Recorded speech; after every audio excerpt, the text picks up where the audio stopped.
تو کسی بھی غیر مسلم کی کوئی نیکی اللہ تعالیٰ فرما رہا ہے میں قبول نہیں کروں. وہ فی الآخرۃ من، دنیا میں صلہ دے گا. نمتعہم قلیلا، دنیا میں ہم ان کو صلہ دیں گے. اس لیے کہا وہو فی الآخرۃ من الخاسرین، آخرت میں ہم ان کو ناکام کر دیں گے، وہ خسارے میں.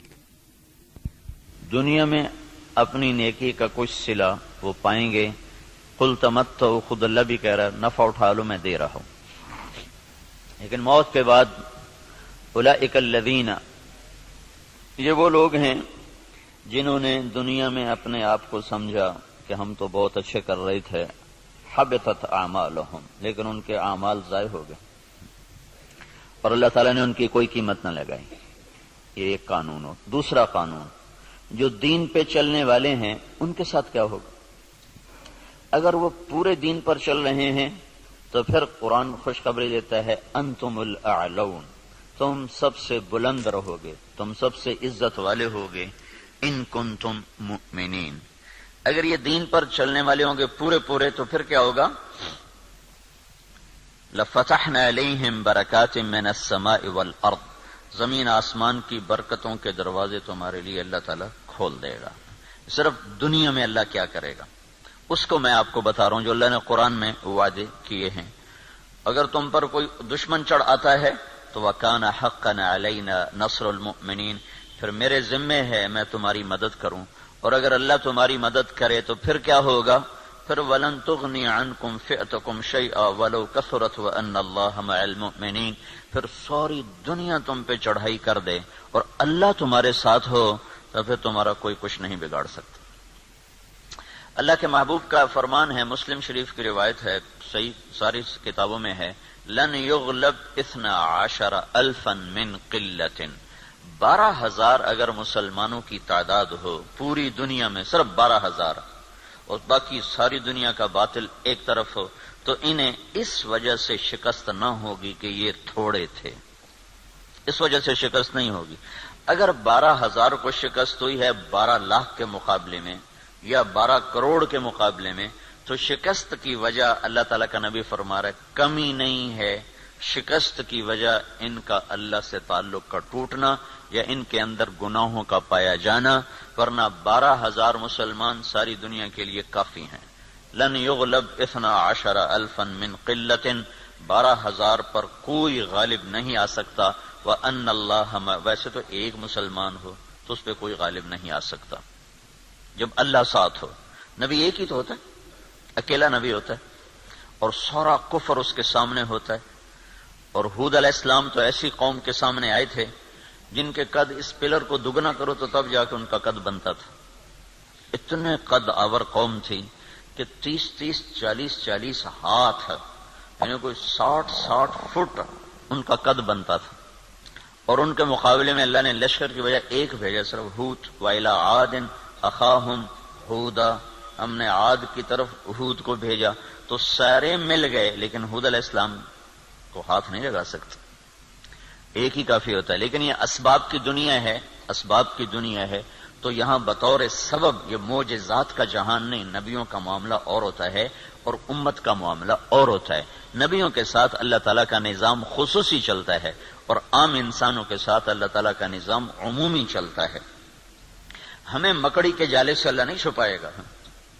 کافر پہنچ گئے اور سامنے کھڑے ہوئے ہیں، اور وہ جب آپ ہجرت کی رات نکلے 27 صفر نبوت کے 14ویں سال رات کو نکلے اور جا کر غار ثور میں چھپے تو کھوجی پاؤں کو دیکھتے دیکھتے غار پر پہنچ گیا لوگوں کو لے کر کے یہاں پاؤں کا نشان ہے. لیکن اس کے پہنچنے سے پہلے اللہ نے ایک بیل اٹھائی، اس بیل میں مکڑیوں کو بھیجا، مکڑیوں نے جالا تن دیا اور ایک کبوتری نے انڈے دے دیے. جتنی دیر میں یہ لوگ پہنچے اتنی دیر میں یہ کام ہو چکا تھا. اب آگے کھوجی کہنے لگا پاؤں کا نشان یہاں تک، تو ابی بن خلف کہنے لگا یہ جالا تو محمد کی پیدائش سے بھی پہلے کا ہے، تو ہمیں کہاں لے کر آ گیا. اور دوسرا پھر آپ سامنے ہیں، یہ نہیں کہ کوئی چھپے میں غار ثور کو ٹیڑھا مڑا، سیدھا ایسے چوڑا سا دہانا ہے اور اس کے سامنے بیٹھا ہوا آدمی نظر آتا ہے. یہ اللہ کا خصوصی نظام ہے، یہ عام انسانوں کے ساتھ نہیں چلتا. اس لیے اللہ کے نبی نے سبب کی دنیا کے لیے فرمایا کہ 12,000 اگر مسلمان ہوں تو انہیں کمی کی وجہ سے شکست نہیں ہو سکتی. اسکندریہ بڑا مضبوط شہر تھا مصر کا، اس کو فتح ہونے میں دیر ہو گئی اور مسلمانوں کا لشکر تھا 4,000 کا. تو حضرت عمرو بن عاص رضی اللہ تعالیٰ عنہ نے عمر رضی اللہ تعالیٰ عنہ کو خط لکھا کہ یہاں بہت بڑا لشکر ہے اور میں 4,000 کے ساتھ ان کا مقابلہ نہیں کر سکتا، اب میری مدد کے لیے فوج روانہ کرو.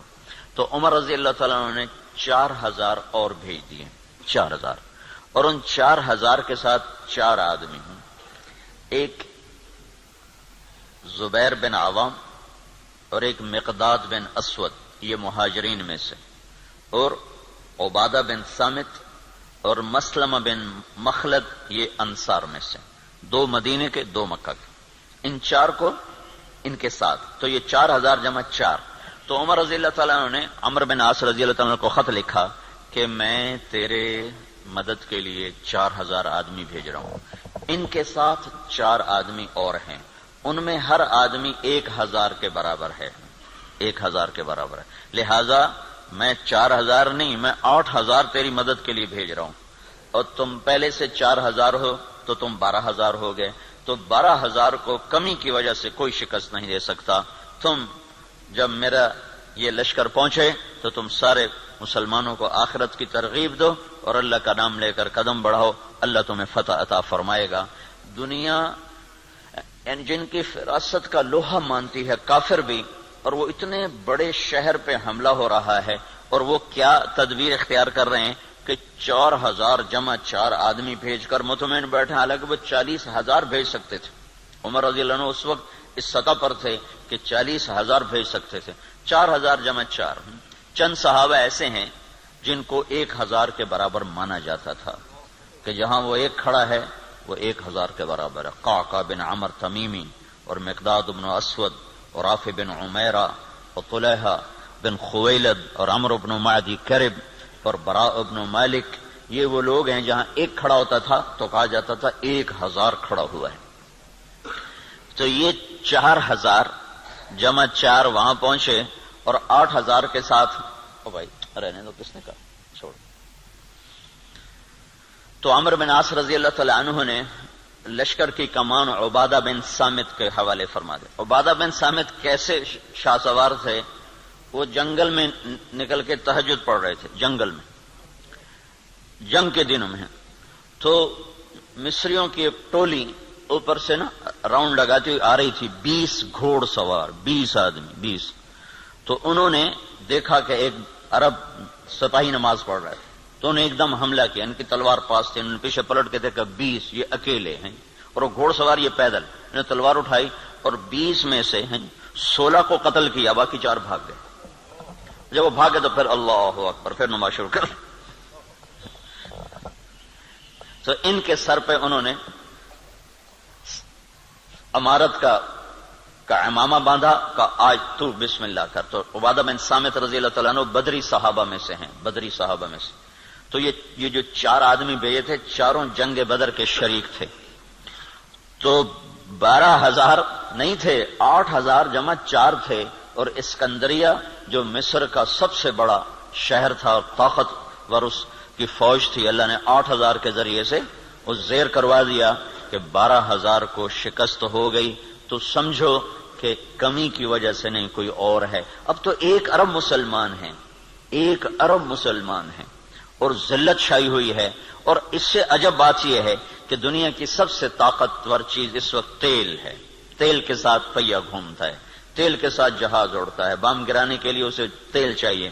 ساری دنیا کا 70% تیل اللہ نے مسلمانوں کی زمین کے نیچے رکھا ہوا ہے. دنیا میں جتنا تیل ڈھونڈا جا چکا ہے اس کا 70% اللہ تعالیٰ نے عربوں کو دے دیا ہے، مسلمانوں کو دے دیا ہے. ٹوٹل 30% ساری دنیا میں اور 70% مسلمانوں کی زمین میں. اور پھر ذلت. تو میں یہ بتا رہا تھا کہ اگر ہم پورے مسلمان ہیں تو پھر اللہ کا قانون کیا ہے؟ انتم الاعلون، ان کنتم مؤمنین، تم سے اونچا کوئی جا نہیں سکتا. وَلِلَّهِ الْعِزَّةُ وَلِرَسُولِهِ وَلِلْمُؤْمِنِينَ، عزت صرف تمہیں ملے گی، کافر کو ذلت ملے گی. لَفَتَحْنَا عَلَيْهِمْ بَرَكَاتٍ مِّنَ السَّمَاءِ وَالْأَرْضِ، زمین آسمان کی برکتوں کے میں دروازے کھول دوں گا، اور تمہاری زمین کا ذرہ ذرہ وہ برکت بنے گا، آسمان کا قطرہ قطرہ وہ برکت بنے گا. تم پہ دشمن چڑھے گا تو کان حقا علینا نصر المؤمنین، میرے ذمے ہے میں تمہاری مدد کروں، میں خود آؤں گا. ان تستفتحوا فقد جاءکم الفتح وان تنتهوا فهو خیر لکم وان تعودوا نعود. اللہ اکبر. یہ جنگ بدر کی آیات ہیں. اللہ تعالیٰ کہہ رہا ہے پتہ چل گیا نا تمہیں کہ اللہ کس کے ساتھ ہے، اور تم کہا کرتے تھے حق کو واضح کر. آج حق واضح ہوا کہ تم ذلیل ہوئے اور بے ہتھیار بے سر و سامان وہ کامیاب ہوئے. اب جاؤ اور بس کر دو تو تمہارے لیے اچھی بات ہے. اگر تم لوٹو گے تو میں لوٹوں گا. ان تعودوا نعود، اگر تم آؤ گے تو میں آؤں گا. تو پر اللہ کے ساتھ کون لڑے؟ جب ہرمزان تستر ایک جگہ تھی ایران کی کا ایک صوبہ تھا تستر، وہ 1 سال کے بعد فتح ہوا تھا. اس پر اتنی لمبی جنگ چلی کہ 1 سال، ایک قلعہ 1 سال لے گیا تھا. تو اس کے سردار ہرمزان پکڑا گیا، زندہ پکڑا گیا. تو عمر رضی اللہ عنہ نے فرمایا کہ اسے مدینے بھیجو.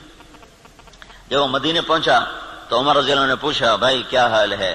کہنے لگا کیا پوچھتے ہو؟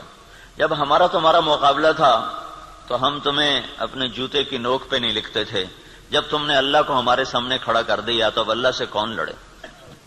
یہ ایک مجوسی ایرانی سردار کی بات تھی. جب اللہ کو سامنے کھڑا کر دیا تو اب اللہ سے کون لڑے؟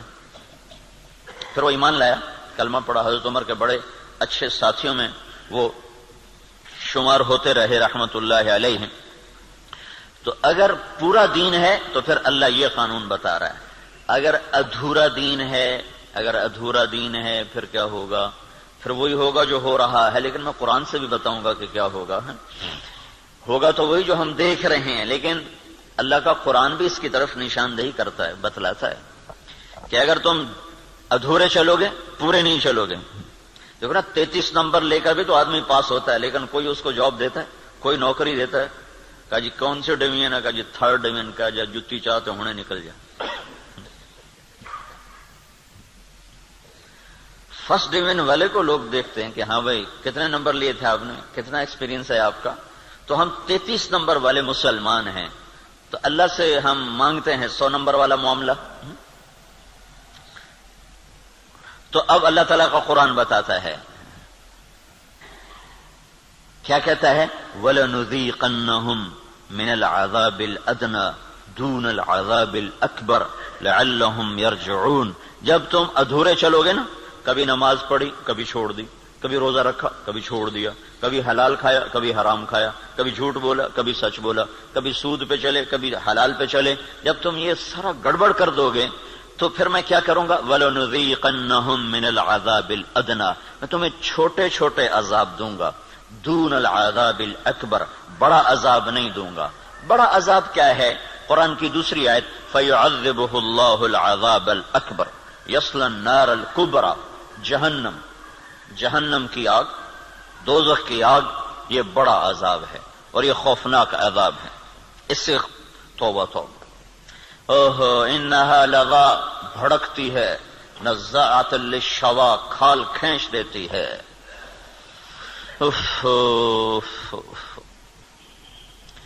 اللہ تعالیٰ کہہ رہا ہے میں چاہوں گا کہ تمہیں دوزخ میں نہ ڈالوں، یہیں صاف کروں. پھر بھی گناہ رہ گئے تو پھر جہنم میں جائے گا. پھر بھی اگر رہ گئے تو جہنم میں جائے گا. جب کوئی آدمی فرض نماز چھوڑ دیتا ہے اور پھر وہ توبہ نہیں کرتا، چھوڑی جاتا ہے تو اس کے نام کا ایک دروازہ جہنم میں کھول دیا جاتا ہے. اسے اس دروازے میں سے گزرنا پڑے گا چاہے ایمان پہ خاتمہ ہو. اللہ تعالیٰ کے نبی جب معراج پر گئے تو ایک جگہ دیکھا لوگ الٹے لٹکے ہوئے نا، تو ان کو نیچے سے آگ جلا رہی، ان کے پاؤں بندھے ہوئے رسے سے اور ان کو نیچے آگ جلا رہی. تو آپ نے پوچھا یہ کون لوگ ہیں؟ کہا جو روزہ نہیں رکھتے تھے. تو روزہ نہ رکھنا یہ تو مسلمان کے لیے، کافر سے تو روزہ مطلوب نہیں. ایک جگہ آپ نے دیکھا ایک آدمی لیٹا ہوا ہے تو ایک فرشتے کا ہاتھ میں پتھر ہے بہت بڑا، اس کے سر کے اوپر مارتا ہے، اس کا سر کیما ہو جاتا ہے. پتھر دور جا گرتا ہے، وہ پتھر اٹھانے جاتا ہے، واپس آنے تک اس کا